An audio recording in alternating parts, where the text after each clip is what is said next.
నమస్కారం అందరికీ. సో ఈ వీడియోలో మీకు చూపించేది ఏంటంటే ఈ కాంపోస్ట్ ఎలా తయారు చేసుకుంటాను నేను, ఆర్గానిక్ కాంపోస్ట్. సో ఇప్పుడు మీకు దీంట్లో అబ్జర్వ్ చేస్తే చాలా పురుగులు ఉన్నాయి, వైట్గా ఉన్నాయి కదా కనిపించేవి, దీన్ని మ్యాగట్స్ అంటారు. సో ఈ పురుగులు వచ్చేసి మనకి ఈ ఫుడ్ ఐటమ్ని వేస్ట్ ఐటమ్ అంటే ఫుడ్ వేస్ట్ వెజిటబుల్ వేస్ట్ అంతా ఉంది కదా, ఈ వేస్ట్ అంతా డీకంపోజ్ చేయడానికి ఈ ఆటోమేటిక్గా ఈ పురుగులు పుడతాయండి, ఈ మ్యాగట్స్. సో ఈ మ్యాగట్స్ ఎంత మంచి పని చేస్తాయంటే మనకి ఇవి ఫుడ్లో నుంచి జనరేట్ అయ్యి స్లోగా అవి సైజ్ పెరిగి ఈ ఫుడ్ ఐటమ్స్ అన్నిటిని డీకంపోజ్ చేస్తాయి. సో ఈ ప్రకృతిలో ఎంత పవర్ ఉందంటే మనం ఏమీ ఇన్వాల్వ్ అవ్వకల్లా, ఆటోమేటిక్గా జరిగిపోద్ది. మనిషి ఈ టెక్నాలజీ పెరిగింది అంతా మనమే చేసాము, మన వల్లే జరుగుతుంది, మన వల్లే సూర్యుడు వస్తున్నాడు, మన వల్ల చంద్రుడు వస్తున్నాడు, పగలు చూస్తున్నాం, మన వల్లే ఏమీ లేదండి. ఆటోమేటిక్గా ప్రకృతికి ఉండే శక్తి అది. మనం ఏం చెప్పినా ఆటోమేటిక్గా అన్నీ జరిగిపోతూ ఉంటాయి. మనం ఇన్వాల్వ్ అవుతున్నాం అనుకుంటాం, మన వల్ల జరుగుతుంది అనుకుంటాం, నథింగ్ లైక్ దట్. ఓకే, సరే ఇప్పుడు మీకు ఎందుకు చూపిద్దాం అనుకున్నానంటే ఇప్పుడే తెచ్చాను ఈ వేస్ట్, ఇక వారం నుంచి ఉన్న ఫుడ్ వేస్ట్ మన ఇంట్లోది.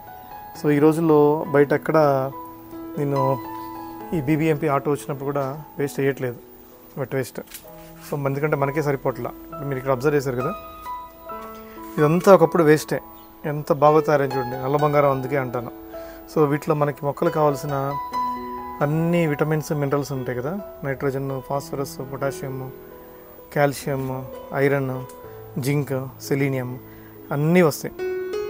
సో అన్నీ రావటం వల్ల మొక్క ఎదుగుదలకి, మొక్కకి ఫ్రూట్స్ బాగా రావడానికి, కాండం బలపడటానికి, మొక్కల వేర్లు బాగా బలపడటానికి అవకాశం ఉంటుంది. సో ఇప్పుడు మీరు అబ్జర్వ్ చేస్తే ఇదంతా కూడా ఒకప్పుడు నేను ఈ వేస్ట్ చేసింది ఇలా మారిపోయింది.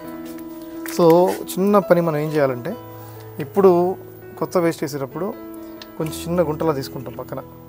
ఈ చిన్న గుంటలా తీసుకొని దాంట్లో ఈ వేస్ట్ చేస్తాను. వేసినాక ఇది మరీ డ్రై అవ్వకూడదు, కొంచెం మాయిశ్చర్ అనేది ఉండాలి. మాయిశ్చర్ ఉన్నప్పుడే దీంట్లో రకరకాల జీవులు పుట్టి దాన్ని డీకంపోజ్ చేయడానికి రకరకాల థౌజండ్స్ ఆఫ్ మైక్రో ఆర్గానిజమ్స్ ఉంటాయి మనకు కనపడని కళ్ళకి కనిపించే పురుగులే కాకుండా. సో ఇవన్నీ కూడా డీకంపోజ్ చేయడానికి హెల్ప్ చేస్తాయి. సో అందుకోసం కొంచెం మాయిశ్చర్ కూడా ఉండాలి, కంప్లీట్ డ్రై అవ్వకుండా. సో ఇప్పుడు వర్షాకాలం వచ్చింది, వర్షాలు పడుతూనే మనకి ఇబ్బంది లేదు. సో వర్షాకాలంలో స్పెషల్ నీళ్ళు పోయాల్సిన అవసరం లేదు. సో ఇప్పుడు మీకు ఈ వీడియోలో నేను చూపిద్దాం అనుకున్నా ఎలా చేస్తాను అనేది. సో వన్స్ ఇది మనకు తయారైనాక ఈ కాంపోస్ట్ని వెర్మీ కాంపోస్ట్ అనొచ్చు. వానపాములు విపరీతంగా ఉన్నాయండి లోపల, మీరు అబ్జర్వ్ చేస్తే. సో దీన్ని మనం ఒక్కొక్క పాట్కి మన మొక్కలన్నిటికీ వేసుకుంటూ ఉండాలి, అప్పుడు బాగా గ్రో అవుతాయి ఆటోమేటిక్గా. ఇంకేమి కెమికల్స్, పెస్టిసైడ్స్ కూడా ఏమి మనం ఏకర్లా. సో ఇది ఉంటే కనుక ఆర్గానిక్ ఫెర్టిలైజర్ లాగా పనిచేస్తుంది ఈ కాంపోస్ట్ అనేది. సో మనకి ఆవు పేడ కానీ గొర్రెపేడ కానీ ఉంటే, గొర్రెపెంట ఉంటే మనం వాడుకోవచ్చు, కానీ మనకి సిటీలో ఉండదు కాబట్టి అవకాశం. ఇది వర్మి కాంపోస్ట్ మనం తయారు చేసిన కాంపోస్ట్ వల్ల చాలా బెనిఫిట్ ఉంది. ఇప్పుడు నేను మీకు చూపిస్తాను, చూడండి ఎలా తయారు చేస్తాను.